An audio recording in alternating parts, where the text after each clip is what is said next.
ओम नमो भगवते वासुदेवाय। ओम नमो भगवते वासुदेवाय। ओम नमो भगवते वासुदेवाय। ओम नमो भगवते वासुदेवाय।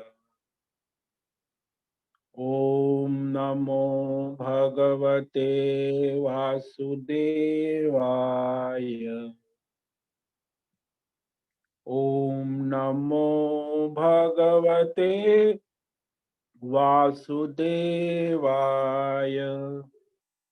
ओम नमो भगवते वासुदेवाय।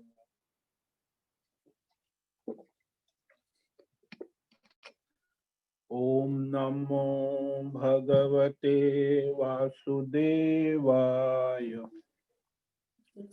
ओम नमो भगवते वासुदेवाय। ओम नमो भगवते वासुदेवाय। ओम नमो भगवते वासुदेवाय। ओम नमो भगवते वासुदेवाय। ओम नमो भगवते वासुदेवाय। ओम नमो भगवते वासुदेवाय। ओम नमो भगवते वासुदेवाय। ओम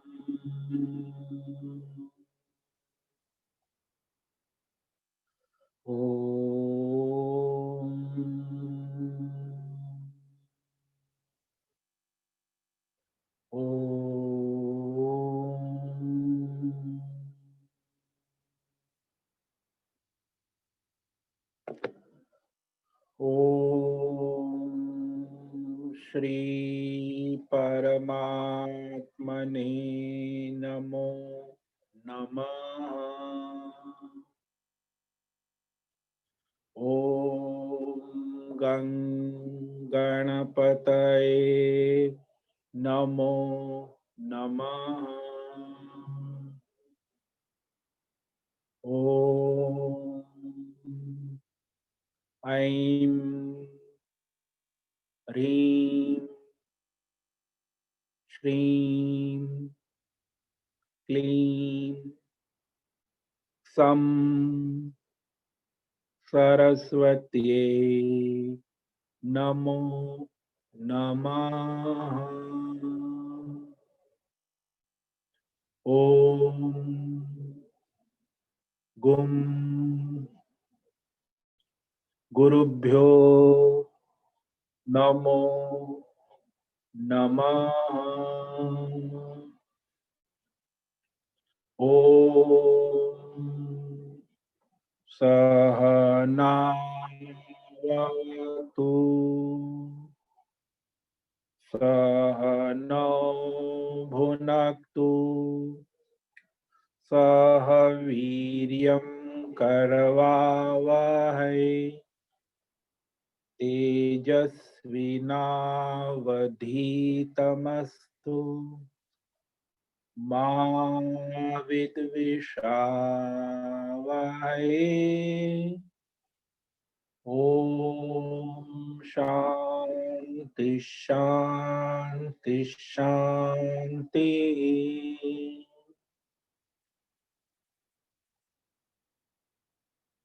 सदाशिवसमारम्भाम्